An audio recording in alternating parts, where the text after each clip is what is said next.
Hello बच्चों, स्वागत है आप सबका हमारे YouTube channel SB education classes पर। इस वीडियो में हम क्लास 10th मैथमेटिक्स का चैप्टर नंबर 1 जिसका नाम है वास्तविक संख्या का प्रश्नावली 1.3 को पूरा सॉल्व करने वाले हैं और हम एनसीईआरटी बुक से इसको बनाएंगे। तो चलिए हम इस वीडियो को शुरू करते हैं। तो देखिए, हमारा इसमें पहला सवाल है कि सिद्ध कीजिए कि √5 एक अपरिमेय संख्या है। तो चलिए इसको सॉल्व करते हैं। तो देखिए, हमें पहला सवाल बोला है कि सिद्ध कीजिए कि √5 एक अपरिमेय संख्या है। तो देखिए, इसको सॉल्व करने का तरीका क्या है कि आप पहले मान लीजिए कि √5 जो है एक परिमेय संख्या, हम इसको परिमेय संख्या मान के सॉल्व करेंगे। तो यहाँ पे लिखेंगे, हल लिखना है आपको और फिर लिखना है माना √5 एक परिमेय संख्या है। परिमेय संख्या है। तो देखिए, अगर √5 एक परिमेय संख्या है तो क्या है, तो हम √5 को जो है p/q के रूप में लिख सकते हैं। परिमेय संख्या क्या होता है, जिसे हम p/q के रूप में लिख सकते हैं। तो अगर √5 एक परिमेय संख्या है तो हम इसे p/q के रूप में लिख सकते हैं, जहां p एवं q अभाज्य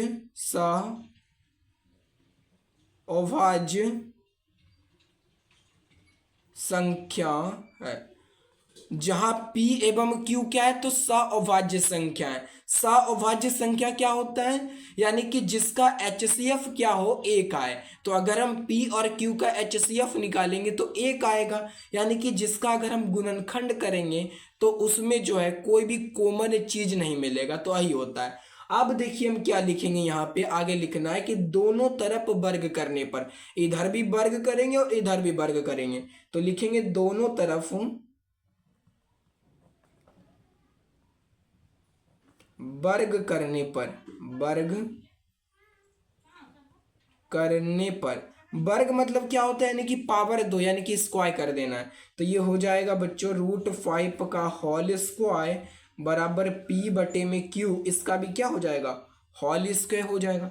अब देखिए, √5 का होल स्क्वायर क्या होता है, तो स्क्वायर से रूट कट जाता है, ये आपको याद रखना है। तो स्क्वायर से रूट खत्म हो गया, तो यहाँ पे कितना बच गया, 5 बच गया। और यहाँ पे हो जाएगा क्या, p² और बटे में q स्क्वायर हो जाएगा। अलग अलग स्क्वायर हो जाएगा कि नहीं, हो जाएगा। और आपको यहाँ पे लिखना है या, यानी कि जब भी आपको मैथ बनाना है, अगर बराबर एक तरफ हो गया तो आपको या लिखना है, तब आपको अच्छा दिखने में लगता है। और आपको एग्जाम में भी इसी तरह बनाना है ताकि आपको नंबर मिले। अब देखिए, हम क्या लिखेंगे, तो 5q बराबर p² बटे में q। अब देखिए, हम ये यहाँ पे 5q कैसे लिखें, तो देखिए हम आपको बताते हैं कि यहाँ पे 5q कैसे लिखें। तो देखिए, तो यहाँ पे क्या दिया हुआ है, तो जो यहाँ पे है ये ऐसे है, 5 बराबर p² बटे में q² है। तो देखिए, हम जो है यहाँ पे p² बटे में q² को क्या लिख सकते हैं, q गुना q लिख सकते हैं कि नहीं, हाँ लिख सकते हैं। तो हम एक q को क्या किए, इधर भेज दिए, तो 5q हो जाएगा। देखिए, ये यहाँ पे q क्या है, भागा में है, और इसको हम भेज देंगे इधर तो हो जाएगा गुना में हो जाएगा। तो ये हो गया 5q बराबर, ऊपर बच गया p² और नीचे क्या बच गया, q²। सॉरी, यहाँ पे नीचे सिर्फ q बच गया, तो हम ऐसे इसको लिख सकते हैं, 5q बराबर p² बटे में q, या यहाँ पे लिख देना आपको। अब देखिए, आप इसको मान लीजिए समीकरण कितना 1। अब देखिए, जो समीकरण 1 का जो बायां पक्ष यानी कि इधर वाला साइड देखिए, ये एक पूर्णांक संख्या, क्या है, पूर्णांक संख्या। जैसे 5q है तो 5q यहाँ पे पूर्णांक संख्या। कैसे, अगर मान लीजिए q के जगह पर अगर हम 1 रखेंगे तो 5 गुना 1 5 हो जाएगा। अगर हम q के जगह पे 2 रखेंगे तो 5 गुना 2 तो क्या हो जाएगा, तो यहाँ पे हो जाएगा 5 दूना 10 हो जाएगा। तो ये हमेशा पूर्णांक आएगा कि नहीं, आएगा। और यहाँ पे जो p² और बटे में जो q है, ये हमारा क्या है, तो यह एक भिन्न है। देखिए, बटा के रूप में है कि नहीं, भिन्न है। तो कभी एक पूर्णांक और एक भिन्न कभी बराबर हो सकता है, तो नहीं हो सकता है। तो यही लिखेंगे, क्या लिखेंगे, लिखेंगे यहाँ पे समीकरण एक का बायां पक्ष देखिए, समीकरण एक का बायां पक्ष माने इधर वाला, तो बायां पक्ष क्या है, बायां पक्ष एक पूर्णांक है तथा दायां पक्ष यानी कि इस साइड वाला, तो दायां पक्ष क्या है, तो दायां पक्ष एक भिन्न है, भिन्न माने बटा के रूप में है कि नहीं, भिन्न है। देखिए इधर वाला पूर्णांक है और इधर वाला भिन्न है, तो यह जो है कभी संभव होगा, एक पूर्णांक एक भिन्न के बराबर हो सकता नहीं हो सकता है, तो एक भिन्न है जो कि क्या है, तो असंभव है, संभव नहीं तो क्या, असंभव है। अतः हमारा मानना गलत था, अतः जो हम माने थे कि √5 एक परिमेय संख्या है, ये हमारा मानना गलत था। तो लिखेंगे यहां पे, अतः हमारा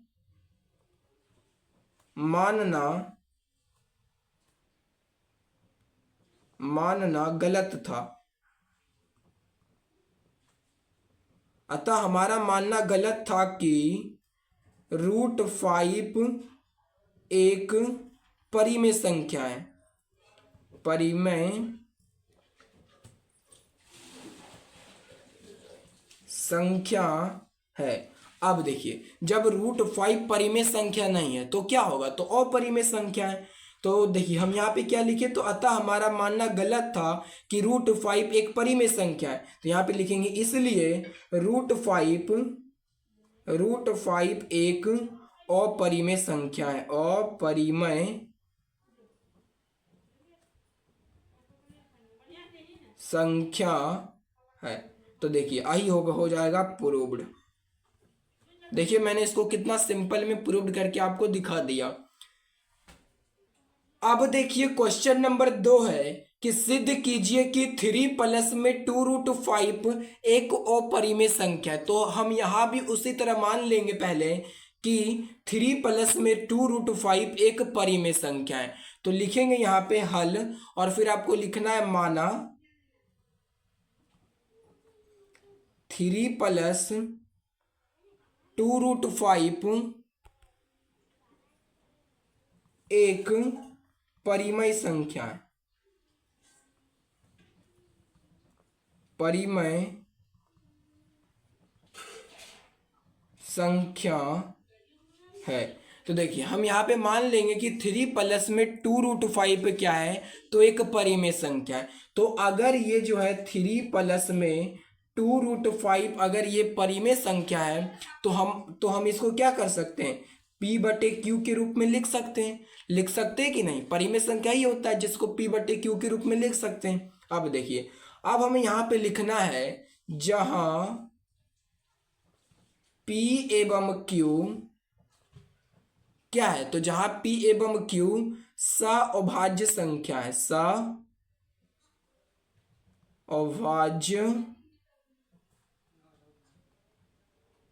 संख्या है, यानी कि जहां P एवं Q क्या है, सअभाज्य संख्या। सअभाज्य संख्या मतलब कि इन दोनों का HCF कितना आएगा, 1 आएगा। अब देखिए हम क्या करेंगे, यहाँ पे लिखेंगे 2√5 बराबर P/Q। अब देखिए ये वाला 3 इधर प्लस में है, तो जब हम इसको ऊ तरफ भेजेंगे यानी कि बराबर के ऊ तरफ, तो क्या हो जाएगा, -3 हो जाएगा कि नहीं, एकदम हो जाएगा। अब देखिए यहाँ पे लिखना है आपको या, तो यहाँ पे हो जाएगा √5 बराबर P/Q -3। अब देखिए यहाँ पे जो 2 है ये क्या है, तो ये यहाँ पे गुना में है, √5 के गुना में है। तो अगर हम इसको बराबर के ई पर भेजेंगे तो क्या हो जाएगा, बटा में चल जाएगा, भाग में 2 चल जाएगा कि नहीं, हाँ चल जाएगा।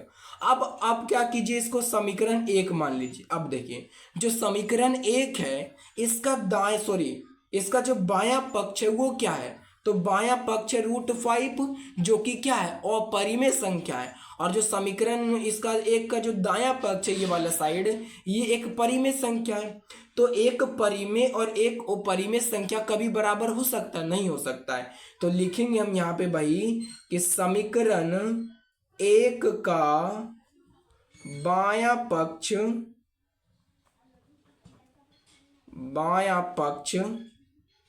अपरिमेय संख्या क्या है, तो अपरिमेय है तथा दायां पक्ष परिमेय संख्या है। परिमेय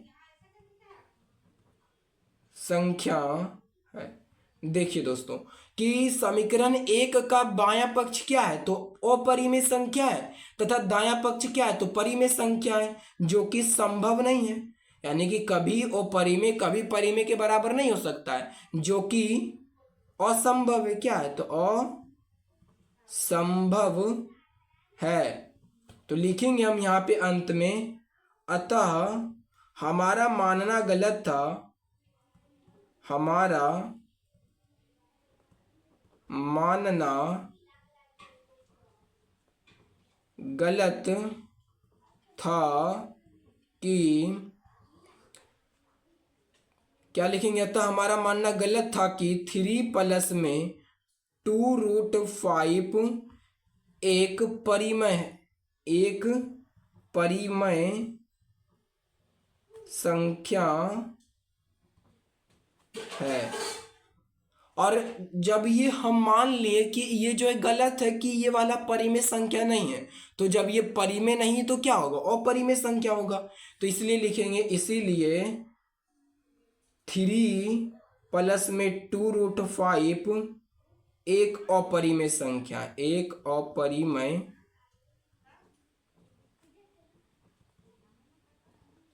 संख्या है। आई हो गया प्रूव्ड। ये हो गया दोस्तों प्रूव्ड कि आपको यहाँ पे सबसे पहले तो आपको ही लिखना है कि माना कि इतना एक परिमेय संख्या है। और तो जब ये परिमेय संख्या है तो हम इसको क्या कर सकते हैं, P/Q के रूप में लिख सकते हैं। अब ये 3 इधर प्लस में, तो हम इसको 3 को इधर भेज देंगे, माइनस हो जाएगा। अब यहाँ पे यहाँ पे क्या है, गुना में, तो जब हम इसको इधर भेज देंगे तो भाग में चल जाएगा।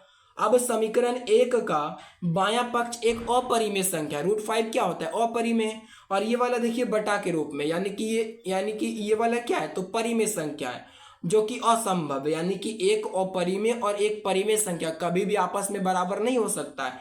तो अतः हमारा मानना क्या था, गलत था कि 3+√5 जो है एक परिमेय संख्या है। और जब ये परिमेय संख्या नहीं है तो क्या होगा, तो 3+2√5 एक अपरिमेय संख्या है। आई हो जाए। अब देखिए क्वेश्चन नंबर 3 है कि सिद्ध कीजिए कि निम्नलिखित संख्याएं अपरिमेय हैं। तो सबसे पहला सवाल है 1/2√2। हमें इसको सिद्ध करना है कि यह जो है एक अपरिमेय संख्या है। तो चलिए इसको हल करते हैं। तो देखिए क्वेश्चन नंबर 3 का एक बोला था कि 1/√2 हमें सिद्ध करना है कि यह एक अपरिमेय संख्या है। तो हम यहाँ पे लिखेंगे हल, और अब हम इसको बनाएंगे। तो सबसे पहले इसको मान लेना है कि ये वाला जो है एक परिमेय संख्या। तो लिखेंगे हम माना 1/2√2 एक परिमेय संख्या, एक परिमेय संख्या है। अब देखिए जब ये परिमेय संख्या है तो हम इसको क्या कर सकते हैं, तो P/Q के रूप में लिख सकते हैं। यानी कि 1/√2 बराबर क्या हो जाएगा, P/Q हो जाएगा। जहां, और फिर यहां पे लिखना है आपको ब्रैकेट में, जहां P एवं Q एक अभाज्य संख्या है, अभाज्य संख्या, अभाज्य संख्या है। इसको हमेशा लिखना है कि ये वाला क्या है, तो अभाज्य संख्या। अब देखिए अब हम इसको क्या कर सकते हैं, हम इसको पलट देंगे। यानी कि जब हम इसको पलटेंगे तो क्या हो जाएगा, √2 चला जाएगा ऊपर और एक आ जाएगा नीचे। तो हम एक नीचे में लिख भी सकते हैं, नहीं भी लिख सकते, कोई फर्क नहीं पड़ता है। तो अब देखिए, जब हम इसका बायां साइड पलटे तो हम इसका दायां साइड भी पलटेंगे, तो हम इसको भी पलटेंगे, यानी कि Q चल जाएगा ऊपर और P क्या आ जाएगा, नीचे आ जाएगा। आ जाएगा कि नहीं? हाँ। तो अब देखिए हम इसको मान लेंगे समीकरण 1। तो देखिए समीकरण 1 का जो है बायां पक्ष क्या है, तो √2 है, जो कि क्या होता है, अपरिमेय संख्या है। और समीकरण 1 का दायां पक्ष क्या है, Q/P, और ये क्या है, तो यह एक परिमेय संख्या है। और जब ये परिमेय संख्या है तो यानी कि दोनों बराबर नहीं हो सकता है। अतः हमारा मानना क्या था, गलत था कि √2 एक परिमेय संख्या है। और जब ये परिमेय संख्या नहीं है तो क्या होगा, √2, तो √2 हो जाएगा एक अपरिमेय संख्या हो जाएगा। अब आप इतना तो लिख ही सकते हैं खुद से। अब हम आपको बता देते हैं क्वेश्चन नंबर 3 का 2 बता देते हैं। तो देखिए 3 का 2 नंबर क्या है, हमसे बोला है कि 7√5 हमको सिद्ध करना है कि यह भी क्या है, तो एक अपरिमेय संख्या है। तो हम क्या करेंगे कि इसको भी मानेंगे कि 7√5 एक परिमेय संख्या है। और जब यह परिमेय संख्या है, देखिए, तो जब हम मान लेंगे कि 7√5 एक परिमेय संख्या है, तो जब 7√5 एक परिमेय संख्या है तो इसका मतलब क्या है कि हम 7√5 को जो है P/Q के रूप में लिख सकते हैं कि नहीं? हाँ। तो जब हम इसको P/Q के रूप में लिख सकते हैं तो देखिए यहाँ पे क्या हो जाएगा, √5 बराबर यहाँ पे P है। अब ये देखिए यहाँ पे 7 इसके क्या है, गुना में है। तो जब हम इसको इधर भेज देंगे तो ये क्या हो जाएगा, बटा में चल जाएगा, भाग में चल जाएगा। तो यहाँ पे आ जाएगा 7 और यहाँ पे हो जाएगा Q। अब देखिए इसको मान लेंगे क्या, तो समीकरण 1 मान लेंगे। अब हम लिखेंगे, आप इसको खुद से भी लिख सकते हैं। क्या लिखना है कि समीकरण 1 का बायां पक्ष देखिए क्या है, √5, जो कि क्या होता है, अपरिमेय संख्या होता है। और समीकरण 1 का जो बायां पक्ष, सॉरी ये जो दायां पक्ष है P/7P, ये क्या है, तो ये है हमारा एक परिमेय संख्या है। तो एक परिमेय और एक अपरिमेय संख्या कभी भी बराबर नहीं हो सकता है। तो लिखेंगे अतः हमारा मानना गलत था कि √7√5 एक परिमेय संख्या है, इसलिए यह क्या है, तो एक अपरिमेय संख्या है। आप इसको इस तरह बना सकते हैं। अब देखिए इसी का है पार्ट नंबर 3 क्या है, क्वेश्चन नंबर 3 देखिए हम आपको बता देते हैं कि 6 प्लस में 2√2 है। तो सबसे पहले क्या करना है कि आपको भी इसको मान लेना है कि माना कि 6 प्लस में √2 क्या है, तो एक परिमेय संख्या है। तो जब ये परिमेय संख्या है तो हम इसको क्या कर सकते हैं, P/Q के रूप में लिख सकते हैं कि नहीं? हाँ लिख सकते हैं। तो अब देखिए ये हो जाएगा √2 बराबर P/Q।